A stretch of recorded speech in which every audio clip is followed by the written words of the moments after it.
सुरभि बेगूसराय संस्था की तरफ से मैं जयंत गाडेकर आप सबका आज की सुहानी शाम में हार्दिक स्वागत करता हूं। आप अपने लिए तालियां बजाएं। सुरभि संगठन है, संस्थान है जो बेगूसराय में उपजता है मगर पूरे देश में विदेश में सब जगह काम करता है। ये संस्था सांस्कृतिक, सामाजिक और कला के क्षेत्र में काम करती है, साहित्यिक क्षेत्र में काम करती है। संस्था के संस्थापक जो लोग हैं जिन्होंने संस्था स्थापित की है, एक श्री अजय कुमार भारती जी है जो इस समय बिहार में है, और दूसरे हैं श्री हरीश हरिऔर जो आज हमारे साथ यहाँ उपस्थित है। हरीश भाई के लिए तालियां।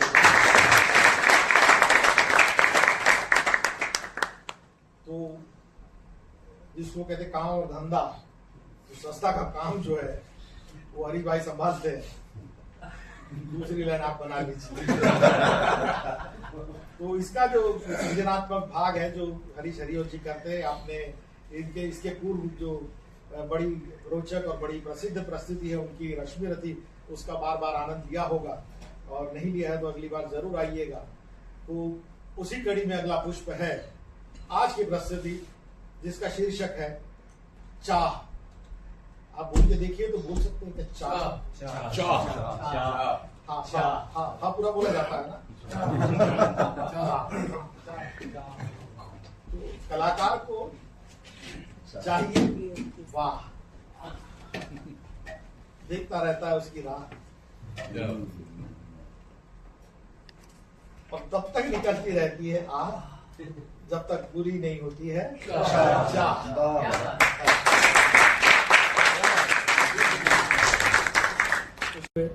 धुरंधर यहाँ बैठे हुए हैं और वो हमेशा आते हैं, तो इसलिए आज हम उन्हें धुरंधर रिटर्न्स भी कह सकते हैं।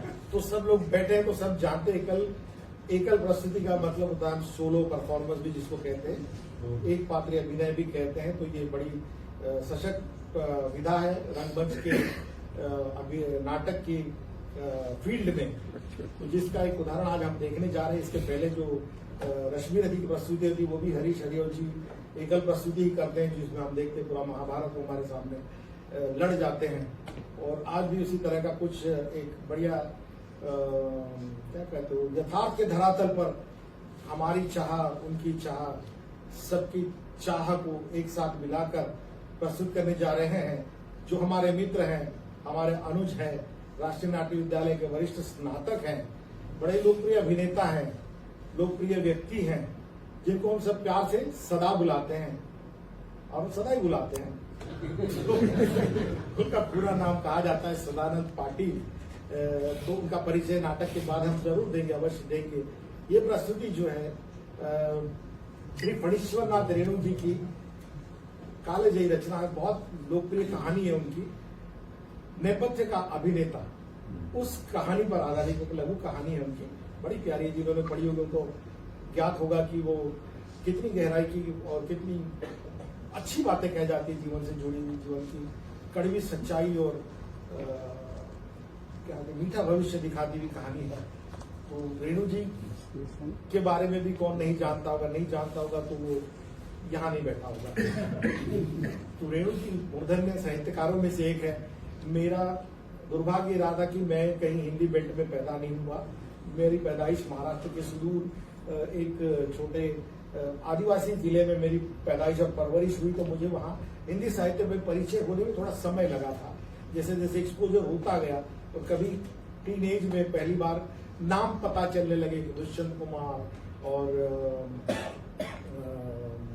रामधारी सिंह दिनकर जी, प्रेमचंद जी, और तब जो एक छोटा बाल मन होता है उसकी अपनी अवधारणाएं होती है, कुछ मूर्ख क्या कहते हैं उसको अटकलें लगाता है वो मन, जो छोटा सा तरुण मन जो होता है वो हर चीज को अपने तरह से डिसिफर करने की कोशिश करता है। तो मैं भी करता था, मुझे लगता था ये चंद प्रेम कहानियां लिखी होगी इन्होंने, इसलिए इनका नाम प्रेमचंद है। बट जब उनको पढ़ने लगा, अरे बाप रे बाप रे बाप, उनके वजह से जीवन से जो प्रेम है तो वो तो चंद किससे कभी भी बताए जा सकते हैं। उसी तरह से मैंने भी बहुत बड़ी बेवकूफाना गलत धारणा बनाई थी कि जब पहली बार नाम सुना था फणीश्वर नाथ रेणु, मैंने कहा जरूर ये कुछ हास्य विनोद व्यंग भरा लिखते होंगे, ये बहुत फनी आदमी होगा, इसका नाम ही फनीश्वरनाथ रेणु है। बट नहीं सर, मेरी धारणा गलत थी और मैं बहुत खुश हूं कि मैं गलत साबित होता रहा हूं। आज की जो कहानी है ये 60-70 के दशक में रची गई, प्रकाशित हुई, पढ़ी गई और आज तक पढ़ी जाती रही कहानी है। बहुत अनोखी अनोखी कहानी आप जब देखेंगे, सुनेंगे, अनुभव करेंगे तो पता चलेगा कि ये क्यों कालजयी है, कालातीत है, काल से परे है, समय का कोई इसमें बंधन नहीं है। मतलब मैं तो मानता हूं कि इनमें से 70% लोग तो उस समय पैदा भी नहीं होंगे जब ये लिखी गई थी, और आज भी क्योंकि हम कला से, व्यवसाय से जुड़े लोग हैं तो हमको उन स्ट्रगल्स के साथ, उन न्यूआंसेस के साथ, उन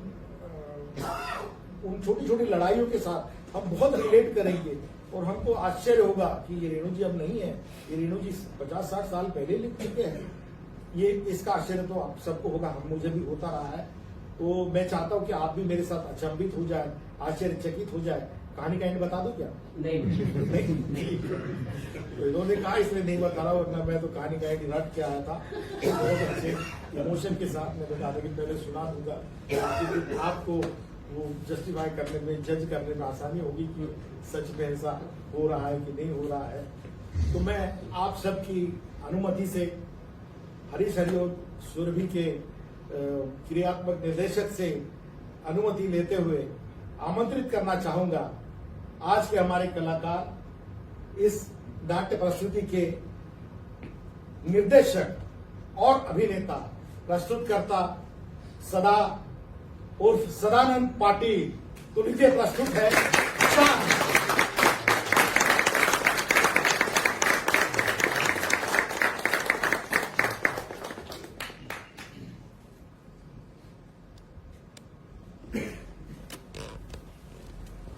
तेरी बाकी अदा पर मैं खुद हूँ फिदा,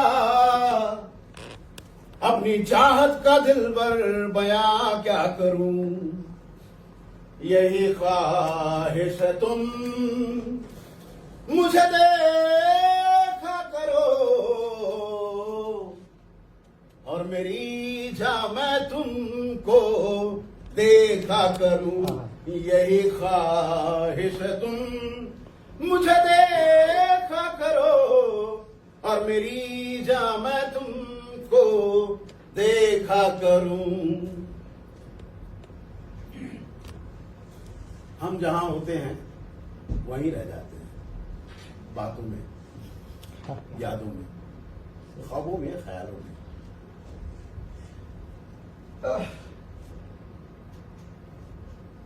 मैं इसीलिए तेरे फन की कदर करता हूं कि तू झूठ बोलकर आंसू निकाल देता है। अक्सर ऐसा होता है जब भी हम कोई नाटक, नौटंकी या फिल्म देखते हैं तो उसका कोई एक सीन या उस सीन में काम कर रहा अभिनेता एक लंबे समय तक हमें याद रहता है। ऐसे ही कुछ इसके साथ हुआ। हालांकि मैं इससे पहले भी 2500 बार देख चुका हूं, लेकिन उस दिन अचानक उसे वहां बैठा देखकर चौंक सा उठा, लगा कि जैसे बिना मौसम के कोई फूल या फल देख रहा हूं। अच्छा, मैं ही नहीं, उसे देखकर सभी परिचित अपरिचित आश्चर्य में पड़ जाते हैं, ये आदमी यहां। अच्छा, मैं ये भी देखता हूं कि कोई उसके टेबल के पास जाकर कुछ पूछ लेता है। सर नमस्ते सर, हमने आपके तो बहुत सारे नाटक देखे हैं जी। मतलब मैं क्या ही बताऊं, मैं दरअसल sir A to Z casting company से जी। हम लोग सर एक प्रोजेक्ट पे काम कर रहे थे तो सोचा आपसे एक बार पूछ लिया जाए, आप अगले महीने अवेलेबल हैं? अरे बहुत बढ़िया सर, एक बार नंबर दे दीजिए जी। 98 जी, 98 जी 352688 जी। सर ना, हाँ याद आया, बाबू भाई सॉरी सर, मैं एक फोटो ले लूँ आपका।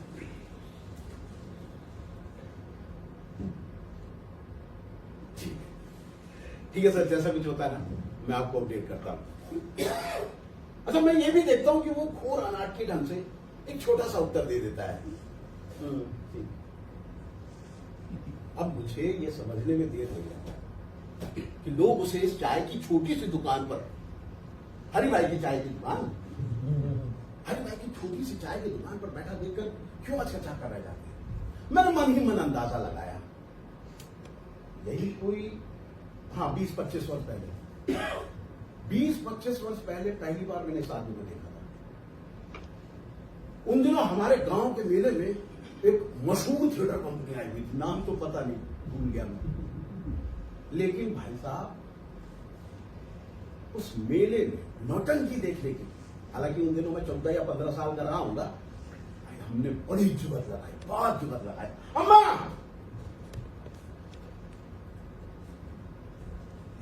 अम्मा ये आपका सामान, होमवर्क कर लीजिए। वो मेले में नौटंकी कंपनी आई हुई है, देखने जाना था। यार आप तो हद ही कर रही हो, मतलब बोल तो क्या, होमवर्क कर लिया, सामान आ गया यार, सोचा नहीं समझा नहीं हुआ।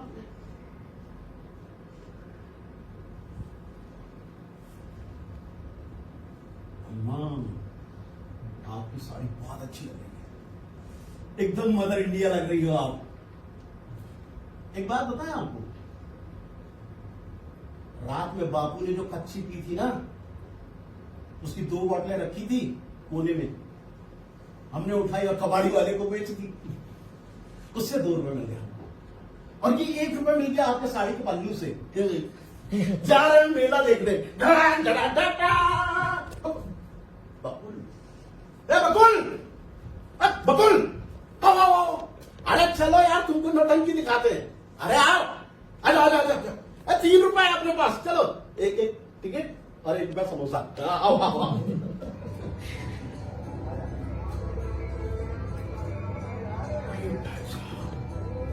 अबे क्या भीड़ है, अंदर कहां से? अरे यार धक्का मत मारो यार, जा रहे हैं, चल रहे हैं ना। अरे आराम भाई साहब, मेले में लोगों की अपार भीड़ जमा थी, दिल भर धरने की जगह नहीं यार, देख के चलो ना यार, पैर कचर दिया तुमने। बकुल अंदर तो आ गए, टिकट काउंटर देखो यार, कहां है? तुम यहीं रुको, हम आते हैं।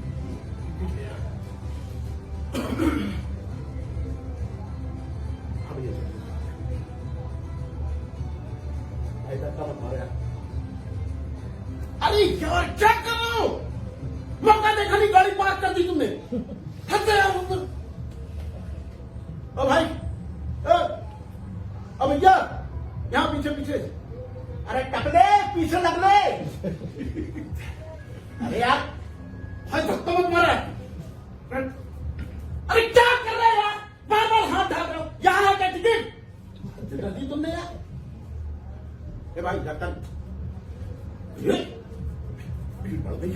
बढ़ गई बकुल।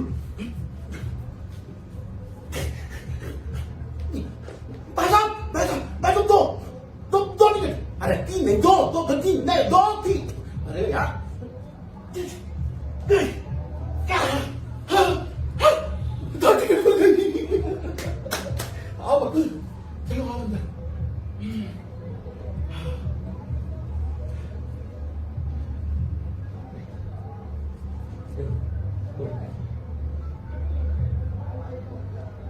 ओ भाई साहब, इतना बड़ा स्टेज यार, ये क्या है? हाथी, इतना बड़ा, घोड़ा गाड़ी, वो ट्रेन, इंजन सहित सीटी बजाती हुई, धुआं उगलती हुई, मंच पर ही हाथी, घोड़ा गाड़ी, ट्रेन, इंजन सहित। ये कौन सी लाइट है यार, ये तो चारों ओर घूम रही है। अभी लड़की हवा में नहीं, मजा आ गया। अरे उधर गई, ये इधर गई, लाल पीली रंग बिरंगी रोशनी में हवा में परियां नाचती हुई। अरे जीवन में पहली बार रंग रंगमंच देखकर मन प्रफुल्लित हो गया। भाई साहब, उस नौटंकी का असर हमारे ऊपर इतना चढ़ा, अब तो अरे महीनों हम इसी धुन में सवार। एक ही सुनो, तुम हो ब्रूटस और हम हैं अजरा, ठीक? राही किसी को बना देंगे। हाँ, अरे ये जो जमीन हमारे लिए खाना उगाती है, ये जो सूरज हमारे लिए रोशनी देता है, ये प्रकृति की हद है जो हमारी हुक्म जानाती है, वो सब तेरी ही मेहरबानी है और तेरी ही वजह से हमारी जिंदगानी है। यही था, अब तो हम यही गुनगुनाते रहे।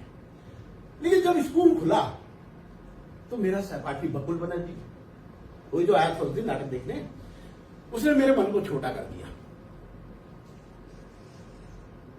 हालांकि वो भी उन दिनों 14 या 15 साल का रहा होगा, लेकिन था बड़ा तेज, जन्मजात आर्ट क्रिटिक। आओ ब्रूटस, मतलब आओ बकुल आओ।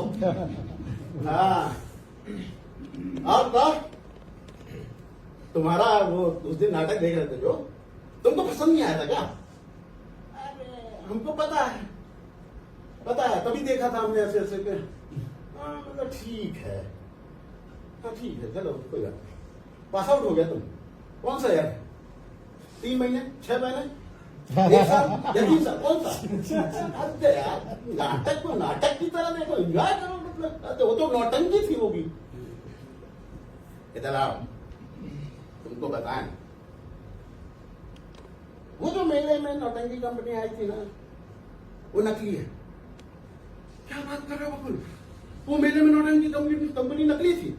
और क्या, हमें बापू बता रहे थे तो मेले में आई हुई नौटंकी कंपनी नकली है। लेकिन पिछले साल जो मेले में नौटंकी कंपनी आई थी ना, उस असली कंपनी के निकाले हुए सारे कलाकार इस नकली नौटंकी कंपनी में। यार बकुल, हमें तुम्हारी बात समझ में नहीं आ रही, असली कंपनी नकली कंपनी क्या मतलब है? देखो ऐसा है, तुम तो अपडेट रहते नहीं हो, थोड़ा सा सुन लिया करो, पढ़ लिया करो, देख लिया करो समाचार। क्या था कि असली कंपनी के बारे में कलेक्टर साहब का आदेश था।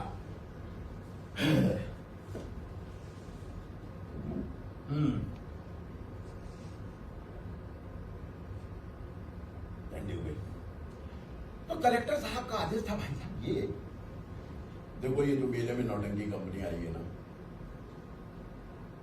बहुत कमाल है। लेकिन अगर ये मेले में 2 दिन और ठहर गई ना, तो भाई साहब पूरा का पूरा जिला दरिद्र हो जाएगा, इसलिए निकालो इनको यहां से।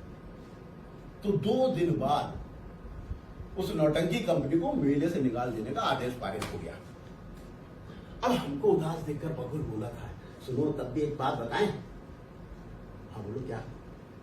अरे वो ऐसा है, दुखी मत हो, वो आदमी जिसने रेलवे पार्टर का पार्ट किया था, कौन? अरे वही जिसके डायलॉग तुम बोलते रहते हो, तुम्हारा खून खून है और तुम्हारा खून पान। हाँ, अच्छा वाला, हाँ, वो भी इस कंपनी में आया हुआ है। क्या बात कर रहे हो? हाँ, और वो जो तुगलक नाटक नहीं है, अरे वो सीढ़ियां, अच्छा पागल फैंसा जो अपने दिल्ली के सल्तनत को दौलताबाद ले जाना चाहता है, वो भी इस कंपनी में आया हुआ है और अब भी वो वही पार्ट करता है।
मैंने आपको पहचाना नहीं।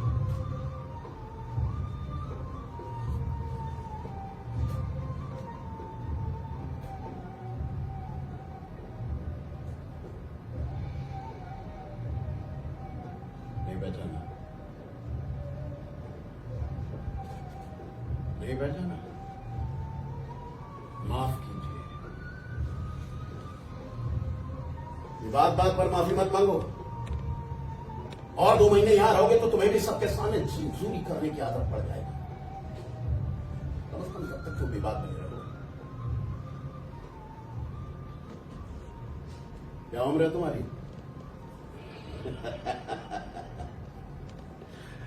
उमंगों भरी उम्र है। सारे आलम को फतह करने के ख्वाब देखने की उम्र।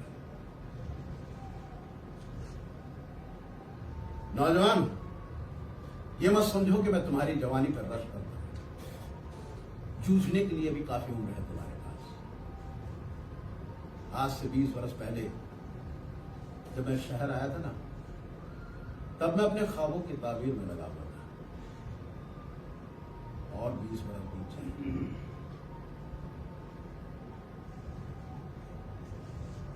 तब मैं इस जंगल के नीचे कहीं दफन रहूंगा।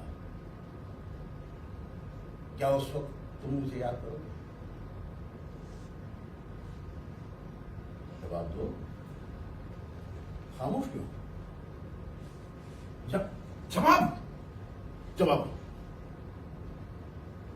नहीं समझे, नहीं समझे तो क्यों जिंदा हो? क्यों बेकार में सांस लेते हो? क्यों हवा को नापाक करते हो? जाओ, इसमें तुम्हारी कोई गलती नहीं, तुम भी उन्हीं में से एक हो।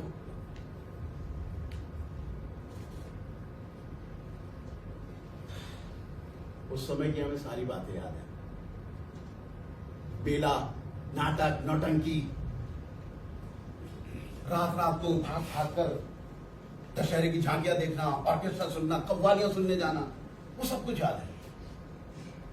और ये बकुल की बातें 4-5 वर्ष बाद इस आदमी को फिर से देखा हमने बिल्व मंगल नाटक में, चिंताबाई की मजलिस में, भोतिया के बाबा जी के भेष में। काया का पिंजरा डोले रे और सांस का पंछी बोले रे। काया का पिंजरा डोले रे और सांस का पंछी बोले रे। काया का पिंजरा डोले रे और सांस का पंछी बोले रे, गाता को पड़ा ही सुरीला कांड था। लेकिन भाई साहब, जब ये पारसी नौटंकी के एक दृश्य में कवित्व पढ़ रहा था, मृदंग कहे मंदिरा कहे किनको किनको किनको किनको, तो हाथ नचा के गणिका कहे इनको इनको इनको इनको इनको इनको। तब मैं बहुत अच्छे से पहचान गया था जनाब, ये वही था। अरे ये वही था जो अपनी दिल्ली की सारी सल्तनत लुट जाने के बाद अपनी बेगम से करता है।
अब हम बादशाह नहीं है,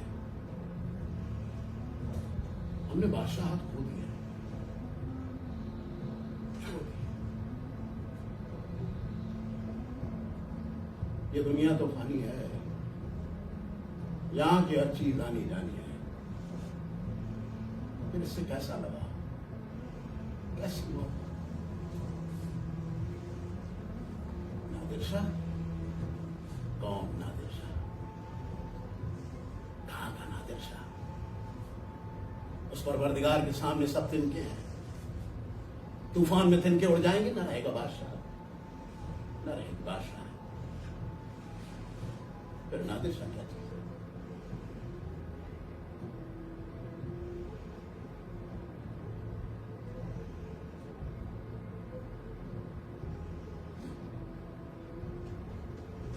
बेगम, हमारी दिल ही बेनूर हो गई, हमारा लाल किला उजड़ गया।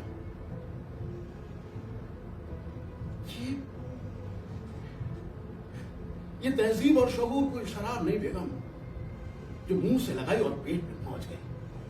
7 पुश्तों के बाद खानदान में तहजीब आती है, फिर उसके मीर अमीर सिपाह सलार सबके सब खामड़ साले खेमों में रहने वालों ने पहली बार इमारत देखी।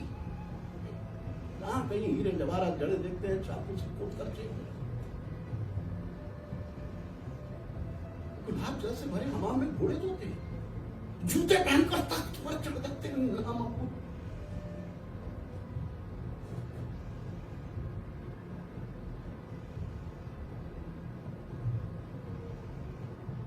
अमन है इश्क मस्ताना, हमन को होशियारी क्या, रहे आजाद या जग से, हमन दुनिया से यारी क्या।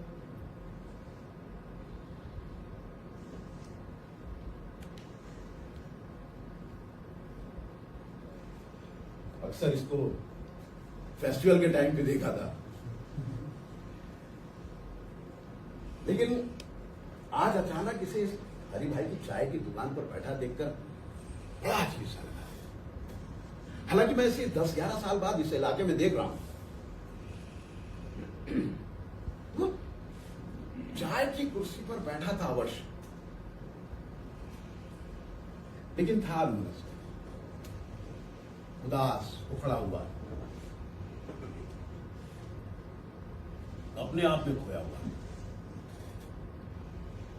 वो इडिपस, वो ओथेलो, वो अश्वत्थामा, वो नट सम्राट, महेंद्रनाथ, कालिदास वगैरह वगैरह, सारा का सारे किरदार एक ही आदमी के अंदर थे। इतनी देर में मेरी नजर उसके शर्ट पर पड़ी। कार्टून की छाप मिट गई थी, नए डिजाइन की टूटी चप्पल। वो एक टक चाय वाले को घूरता हुआ बोला कि ऐसा एक चाय ना भी। उसकी ये बोली सुनकर मुझे लगा कि यार ये वही आदमी है जो रॉबीला डकैत होता था, शांत उपदेशक का पाठ करता था, या अंग्रेज जज बनता था, और भी जाने कितने कलाकार या किरदार किया करता था। ये वही आदमी है। उसकी आवाज सुनकर लगा कि अब आदमी बूढ़ा हो गया है। अच्छा, चाय उसे भी मिली और मुझे भी। तभी एक बात याद आई। उन दिनों रात के स्टेज के एक्टर को दिन के उजाले में देखना बड़ा विचित्र सा लगता था। कैसे उनका चल रहा है, भाई ये यार कमाल करता है यार। ये तो ऐसे बिल्कुल स्टाइल से चलना फिरना, उठना बैठना, आपस में बातें करना, और भाई क्या हाल है।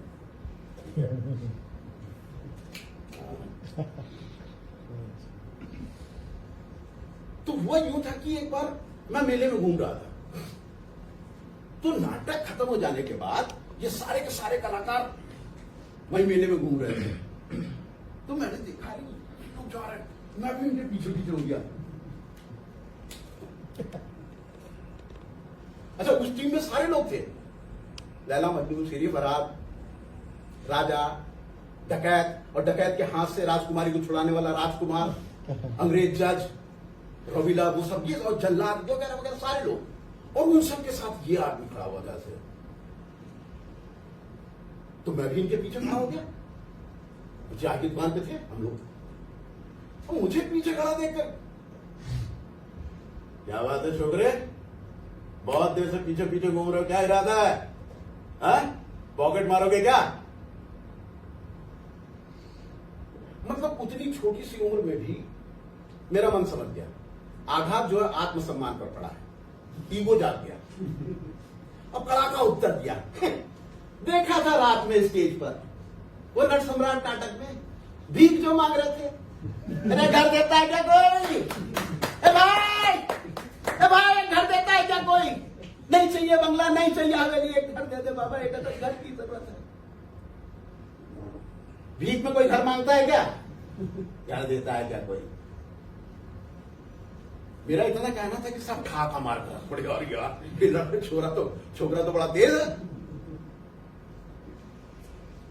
उन दिनों मैं अपने स्कूल की सबसे ऊंची वाली क्लास में पढ़ता था, और मास्टर साहब के कहे अनुसार हर पर्चे का पर्चे से अंग्रेजी में बात करने का आदी हो गया था। चिपक के जवाब दिया, you see mister actor character वगैरह वगैरह, डोंट से मी छोकरा, I am matric student, you know. बस फिर क्या था, फिर तो मतलब सब ठाका मार के हंस पड़े। मैंने देखा उसकी चाय खत्म हो गई थी, तभी मुझे लगा कि यार अब ये आदमी किस कंपनी में काम करता होगा, क्योंकि बहुत दिनों बाद देखा था वैसे, क्योंकि मैंने एक बार एक उल्टी उल्टी खबर चली थी, ऐसा अक्सर होता है। लैला मजनू नाटक खेलते खेलते लैला को मजनू मिल गया। लैला मजनू नाटक खेलते खेलते लैला को मजनू मिल गया, लेकिन कुछ बरस बाद लैला ने सावित्री का रूप धारण कर लिया, और मजनू कालिदास बनकर कहीं चले गए। ये कहते हुए मैंने अपने बारे में बहुत बार सोचा है मल्लिका, और हर बार इसी निष्कर्ष पर पहुंचा हूं कि अम्बिका ठीक कहती थी।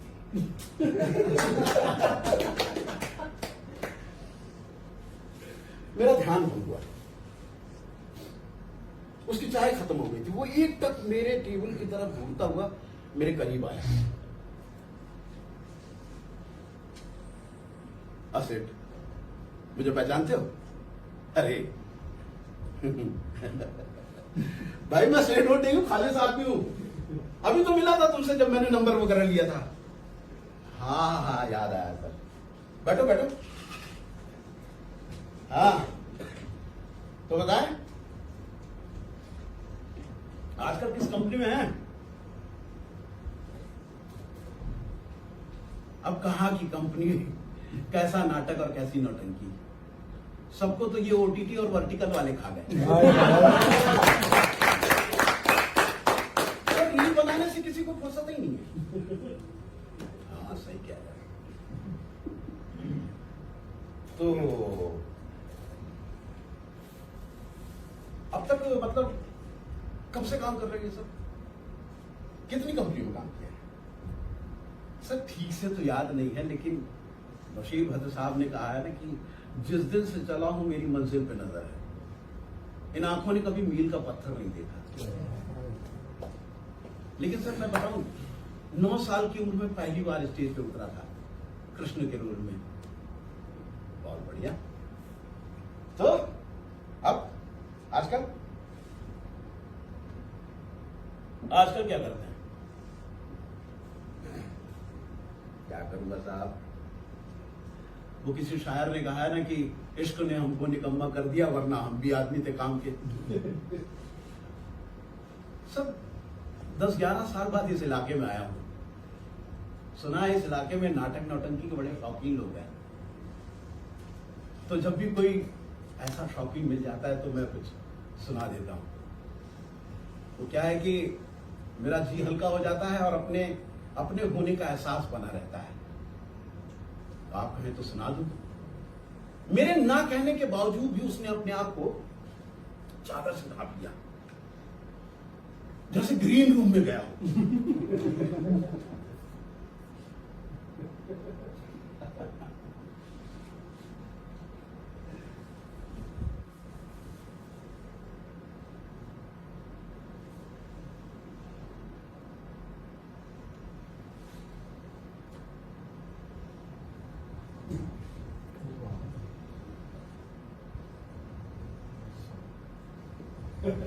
क्या बात है।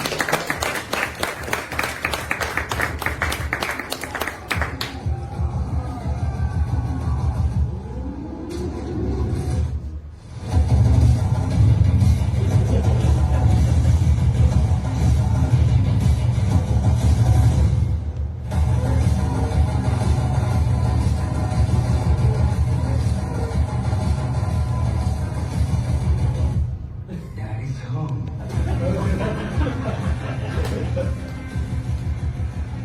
जिस दिन उसने पहली बार मुंबई की जमीन पर कदम रखा, धरती को चूमकर चारों ओर घूमकर मन उत्साह से ये बोल उठा, ये है अपने सपनों का शहर, सिटी ऑफ ड्रीम्स। शुरू में तो वो नए नए लिबास और नई नई स्टाइल में दिखाई दिया। कभी बाल बढ़ गए तो कभी दाढ़ी बढ़ गई, कभी दोनों एक साथ नाई के हत्ते चल गई।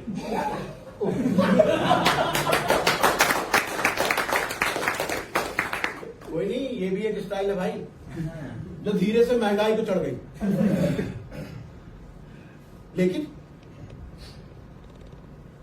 लेकिन स्टाइल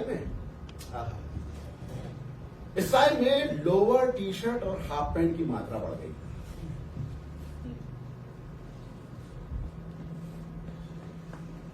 ये उसका नया लुक था। था फीका पर कैजुअल लुक था। हाँ, अब रोज ऑफिसों के चक्कर की थी मन में लंबी लिस्ट। नया था अभी, पर फिट और नॉट फिट में था हिट। अभी कुछ दिन और बीते, अब बंदा अपना चाय और कॉफी की दुकानों पर नजर आने लगा। शायद किसी की नजर पड़े और एक बार वो अपने धंधे से लड़े, पर ऐसा कुछ न हुआ।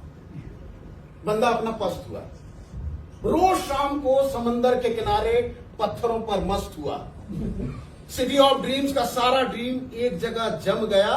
बंदा अपना शाम को चाय की टपरी पर जम गया। Hello, hi, bye bye bye bye bye. और क्या हाल है भाई? अरे कैसे हो बड़े भाई? Hello, hi, bye bye. और क्या हाल है भाई? कैसे हो बड़े भाई? और भी कई शब्दों के भाव सिर्फ एक थे। और क्या चल लिया है कि और क्या चल लिया है कि मतलब अनेक थे। अब एक दिन किसी ने कहा, सुनो,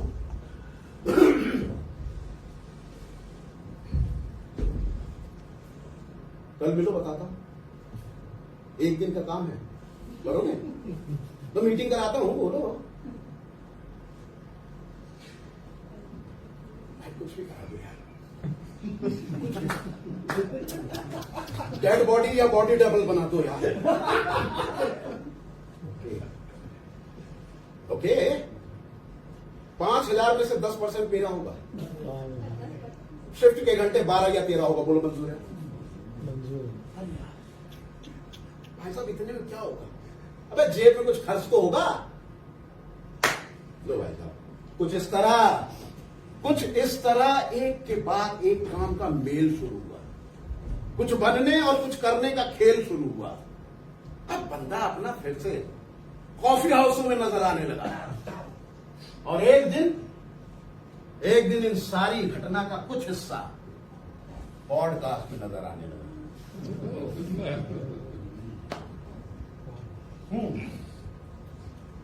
जी नहीं, वो दरअसल ऐसा था कि अब तो बजट थोड़ा सा हाँ बहुत जी जी जी। अरे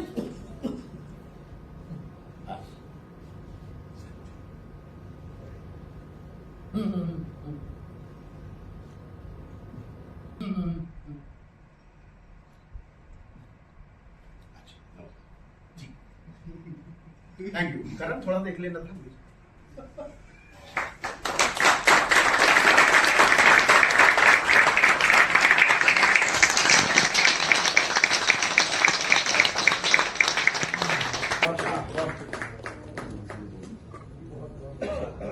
मैं आप सबकी तरफ से मुंह गले लगा रहा हूँ।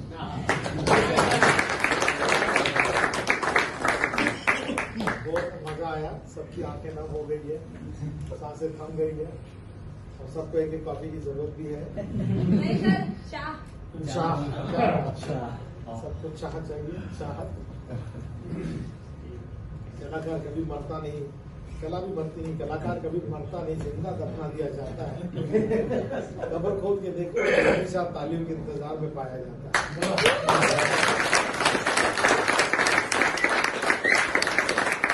इसी तालियों की गूंज में मैं आप सबको आमंत्रित करूंगा, थोड़ी देर के लिए समय हमें दीजिए। मैं निवेदन करता हूं हरीश हरियर जी से वो मंच पर आए और कार्यक्रम का अगला हिस्सा संभालें। तब तक मैं परिचय देता हूं आज के हमारे प्रमुख कलाकार श्री सदा जी का। सदा राष्ट्रीय नाट्य विद्यालय से हाउस टाइप भी दे सकते हो, सब लोग अब सब लोग अभी नहीं करेंगे, सबका एकल होगा। सदा सन 2004 के बैच के स्नातक है, एक्टिंग में विशेषज्ञता है और उसके बाद कमाल का काम करते रहे। आपको जंगूरा नाटक पता होगा, दिल्ली में बहुत बड़ा शो होता था जिसके जंगूरा आप ही थे विलन। उसके बाद तांडव आपने किया है, तांडव एक वेब सीरीज आई थी जो शायद बाद में बैन भी कर दी थी क्योंकि इतने खतरनाक लोग उसमें थे। आपने तलवार फिल्म करी है, आपने बुकरे रिटर्न्स किया है, आपने क्या नहीं किया, बहुत कुछ किया है और आज आपके सामने अपनी चाह भी प्रस्तुत की है। तो हम एक बार तालियां बजाएंगे।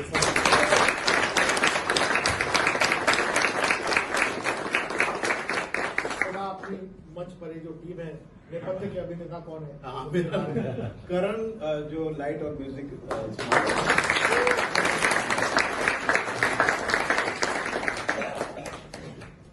बाकी आप हरीश भाई हैं तो आपको परिचय का मोहताज नहीं है क्योंकि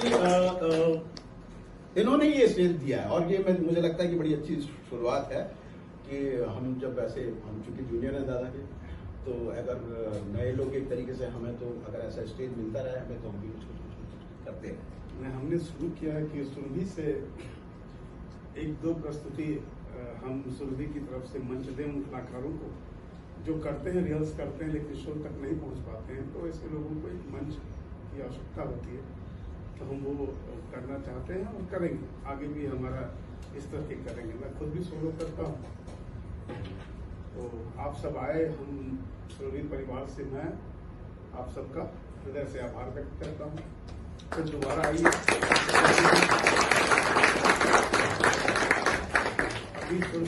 अभी फिर एक हम अपना सोलो जो रश्मि रखी है वो हम करने वाले हैं, तो उम्मीद करता हूँ कि आप जब करेंगे तो आप आएंगे जरूर, अच्छा लगेगा। सबको सुरभि रात्रि, शुभ रात्रि।